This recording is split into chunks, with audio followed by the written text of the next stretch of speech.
আসসালামু আলাইকুম। কে কোথা থেকে আমার ভিডিওটা দেখছেন অবশ্যই কমেন্ট করে জানাবেন। এখানে আমি বসে গেছি প্রোটিন লাড্ডু বানাতে। এখানে আমি সব কিছু নিয়ে নিয়েছি, সব কিছু সিড নিয়ে নিয়েছি। এখানে কালো তিল, পামকিন সিড, সানফ্লাওয়ার সিড, তারপর হচ্ছে ব্ল্যাক সিডও আছে। অ্যান্ড এগুলো সবই আমি 50 টাকার করে নিয়ে এসেছি বাজার থেকে। আসলে এগুলোর এত দাম আমার বাজেটের বাইরে, তাই আমি এখন ছোট করেই বানাবো, অল্প করেই বানাবো।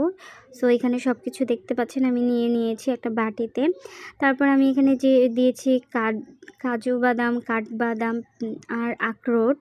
এগুলো আমাদের হেলথের জন্য খুবই উপকারী। আসলে রিসেন্ট কিছুদিন ধরে আমি খুবই দুর্বল ফিল করছিলাম, তো আমি গুগল সার্চ করতে কিছু ভিডিও দেখলাম, ওখানে দেখাচ্ছে এই প্রোটিন লাড্ডু খুবই উপকারী আমাদের হেলথের জন্য।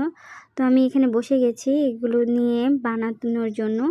আমি এগুলো সবগুলো মিক্স করে গ্রাইন্ডার জারে গ্রাইন্ড করে, তারপর খেজুর ভিজিয়ে রেখেছি। খেজুরের যে ম্যাশ করা যে অংশটা, এখানে আমি এই যে সবগুলো ড্রাই ফ্রুটসকে একটু রোস্ট করে নিচ্ছি, গরম করে নিচ্ছি, তেলে নিচ্ছি আর কি।